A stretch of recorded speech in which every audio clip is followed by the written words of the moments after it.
be a lot of people watching this show trying to figure out, how do I make that happen? About what you want to do. I think we both encountered people early in our careers who were trying to put us into a box or put us into, you know, a field or a lane that could most benefit us or that could, you know, get us money quickly. And really, it's about staying true to your heart. Focus. Your focus needs focus on what you need to accomplish. Good. Your focus needs focus. Yes. Lord. But yes, I did want this relationship, right?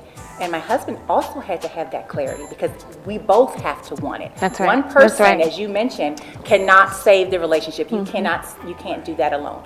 You both. As a millennial, they have something that we don't currently have. They have time on their sides. They have a lot more time on their side. Not to tell our ages, but the millennials have time. And nothing beats investing more than having time, because with time, you've also afforded yourself the opportunity of having compounded interest. So once you have time, once you have 30, 40 years to grow and invest your money, you're going to benefit from that time, but not only from the time, but your money is going to start making. Can you talk to us a little bit about the mentors you've had and how they've helped to shape you? So I think if I start out, and I'm very proud to say that, you know, I think my very first mentor in my life was my grandmother. And I say that because she made a dramatic impact on my life, and it's not just because she was my grandmother. You, Latar, told me that you must launch and you must do it on this day and the next thing you know, I'm still here 2 years later. So Some are wondering, well, how do you do it? How do you just get started? And I remember someone said that early on in my career. They're like, you're going to be fine because you're nice. And I think I was just nice to people, and they said, hey, you want to work at Us Weekly? And I was like, okay. but you have to advocate for yourself and you have to know who you are, because otherwise you won't have what it takes to get through. And I promise you, it's not just being smart or knowing how to write really well. Those things help, but you have to want it. But, I'm always curious. You've seen people really transform through your work, and it must be an absolutely incredible experience to see that.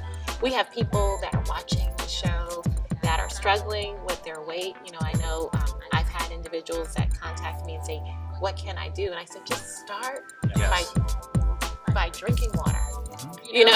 Just start by, just do something. So how can we inspire those people that are, not quite sure what they need to do to get started, trying to figure out, they're sitting in the bed right now, watching us right now. What do you do? How do you share? What would you say to them? I would say the number one thing is to connect with the group. I said, but in 20 years, it's going to be 20 pounds. Right. And sure enough, in 20 years, it was 26 pounds. And so I woke up one day and I got on the scale and I was 216 pounds. And I looked in the mirror and I saw what I called my back wings. I had back wings. I felt heavy. I felt tired. And that's when I decided, I saw that picture and said, I am only in my early 50s. If she can do this, I can do this too.